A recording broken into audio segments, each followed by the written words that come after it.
There's this honestly mind-blowing fact about the animal kingdom that most people never stop to think about. An adult African elephant can tip the scales at anywhere between 6 to 7 tons. To put that into perspective, that's like taking several family cars and stacking their weight together into one living, breathing creature. We are talking about an absolute mountain of muscle and bone. A single elephant carries enough meat to feed an entire village for days on end if they really wanted to. Now, compare that giant to your average farm pig, which usually weighs in at just over 100 kilograms. It's not even a contest in terms of individual size. Yet, if you look at the global numbers, they tell a completely different story. Every single year, the world raises over 1 billion pigs for meat, more than 30 billion chickens, and around 1.5 billion cattle. Meanwhile, if you added up every single Asian and African elephant left in the wild today, you wouldn't even reach 500,000 individuals. It sounds a bit bizarre, doesn't it? If we just looked at things from a bigger animal equals more meat perspective, elephants should technically be the undisputed kings of the global food industry. But human history, spanning thousands of years, took a sharp turn in a totally different direction. As a species, we chose to domesticate pigs, cows, chickens, goats, and sheep. Elephants, on the other hand, were recruited for hauling heavy timber, charging into ancient battles, serving as majestic royal symbols, or nowadays, working in the tourism industry. No one ever sat down and thought, hey, let's start a commercial elephant meat farm. You might wonder if it's just because the meat tastes bland, like that old Vietnamese saying, 100 elephants won't even give you a good bowl of broth. But even if we pretend for a second that elephant meat tasted as rich and delicious as high-end beef, humans still wouldn't farm them. See, a lot of people think farming is just about finding the biggest animal available, but modern animal husbandry is actually a very cold, calculated math problem. It's not about how big the animal is, it's about efficiency. The ultimate question every farmer asks is this: if I give this animal a specific amount of food, how many pounds of meat do I get back in return? And, in this category, elephants lose across the board. Look at a modern pig. It only takes about 5 to 6 months to reach market weight. Chickens are even more incredible. Some breeds are ready in just over a month. Elephants are a logistical nightmare by comparison. A female elephant is pregnant for nearly 2 years. Once the calf is finally born, it has to nurse for several more years and grows at a snail's pace. It can take over 10 years for an elephant to reach maturity. Just imagine the economics of that.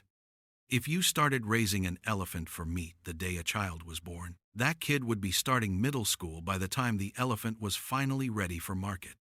In that same decade, a pig farmer would have cycled through dozens of generations, and a chicken farmer would have sold hundreds of batches. In the world of business, a slow turnover is a death sentence. Almost no one can afford to pour money into an investment for 10 years before seeing a single cent of return. That's why, throughout history, slow-breeding animals never became a primary food source. Humans realized, way back in ancient times, that elephants just weren't food-grade material for mass production. The second reason elephants fail as a livestock option is the sheer, staggering amount of food they shove down their throats every day. An adult elephant can easily put away between 150 to 300 kilograms of vegetation in 24 hours. They drink hundreds of liters of water and spend almost their entire existence just eating. If you've ever watched one at a zoo, you'll notice they are munching nearly non-stop. The real problem, though, isn't just the quantity. It's that all that food isn't being efficiently converted into meat like it is with a chicken or a pig. Because an elephant's body is so massive, it burns an incredible amount of energy just to stay alive. Its heart has to pump blood through several tons of mass, its giant skeleton has to support immense weight, and its massive digestive system has to run 24/7. Even the simple act of standing up, moving around, or maintaining body temperature burns through a mountain of calories. An elephant is essentially a grass-powered semi-truck. It consumes a lot, but most of that energy is wasted just keeping the massive machine running instead of building new muscle. This is actually a fascinating rule of nature. Being too big is usually energy inefficient. The animals humans have successfully domesticated for food tend to fall into a Goldilocks size range. They need to be big enough to provide a decent amount of meat, but not so big that they eat you out of house and home.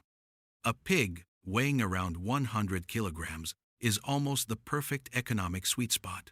They grow fast and eat heartily, but they aren't overwhelming. They turn feed into meat with incredible precision. Elephants, however, blew past that economic threshold a long time ago. Then, there's the human element, the psychological and emotional side of things. It's hard to look at an elephant as just meat, because they are remarkably intelligent. We're talking about one of the smartest species on the planet. An elephant's brain weighs 4 to 5 kilograms, much larger than a human brain in terms of pure mass. They have incredible memories, can recognize themselves in mirrors, know how to cooperate, and are fiercely protective of their young. But it goes deeper than that. They have complex social emotions. Research has shown that elephants exhibit behaviors that look a lot like human funerals. When they come across the remains of their own kind, they often stop for long periods, gently touching the bones with their trunks in a state of visible distress. Some elephants even remember their human caretakers for decades. Because they are so brilliant and sensitive, humans have naturally come to view them as special friends or kindred spirits rather than just livestock.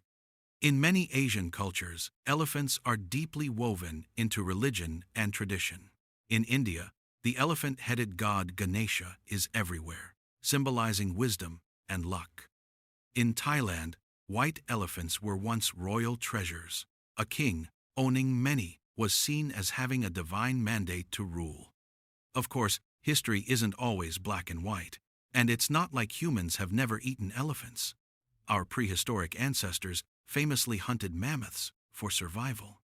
A single mammoth kill could sustain an entire tribe for weeks. Even in more recent history, in certain parts of Africa, elephant meat has been eaten during times of famine or following large hunts.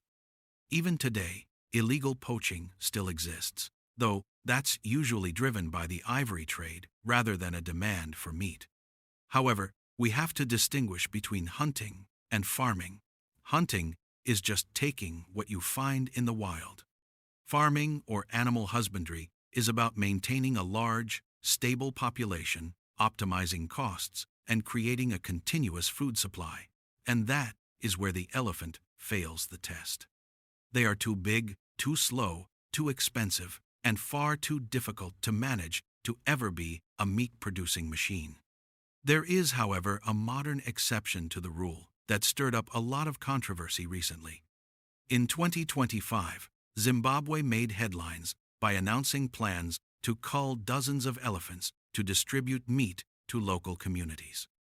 The government argued that elephant populations in certain reserves had exceeded the carrying capacity of the land. The surplus of elephants was destroying trees, competing for limited water, and causing dangerous conflicts with nearby villagers. Under the plan, the meat from the culled elephants would go to the people, while the state would manage the ivory. This wasn't the first time, either.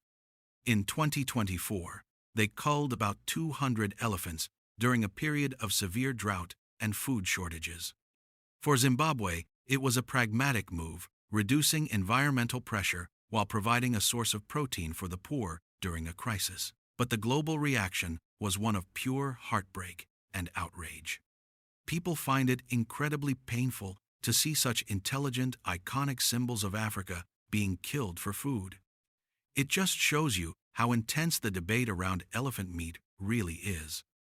If we look back to ancient times, elephants might look gentle, but they were actually some of the most terrifying weapons of war on Earth.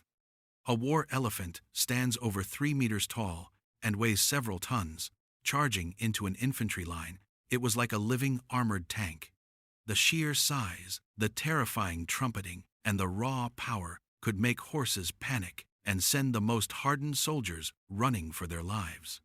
Alexander the Great's army was famously shocked when they faced Indian war elephants.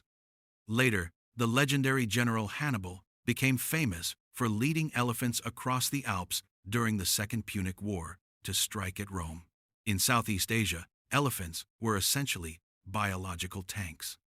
Dynasties in Thailand, Myanmar, and Vietnam relied on war elephants for centuries. Aside from war, they were indispensable for logging and transporting goods through deep jungles long before we had engines. Because of this, our ancestors saw elephants as a high-value labor force. Killing one just for its meat would have been seen as a massive waste of a valuable asset. If you look closely, the species humans have domesticated most successfully are rarely the biggest or the strongest. The chicken is tiny, yet it's the king of the global meat industry. Pigs aren't massive, but they are hyper-efficient. Tilapia and catfish follow the same logic. Meanwhile, the supergiants, like elephants, rhinos, and hippos, almost never become common livestock. Nature designed them to live long lives, compete for survival, and defend against predators, not to serve as a cog in a food industry. The bigger the animal, the slower it grows, the fewer babies it has, the more it eats, and the harder it is to control. For a farmer, those traits are an absolute economic catastrophe. Just imagine if you tried to run a commercial elephant farm today. You would need a staggering amount of land every single day. You'd have to source tons of food and massive amounts of water. Your fencing and housing would have to withstand several tons of pressure. You'd need a highly professional and expensive team of handlers, because an angry elephant is incredibly dangerous. And after all that, you'd have to wait over a decade just to harvest the meat. By the time you reach the market, that elephant meat would probably be more expensive than Japanese Wagyu beef. Since a pig farmer can turn a profit in months and move massive volumes, the market naturally killed off the idea of elephant farming long ago. We didn't even need laws to ban it. The economy itself concluded that it was a terrible idea. Even if an elephant could produce 1,000 bowls of the best broth imaginable, we still wouldn't be raising them.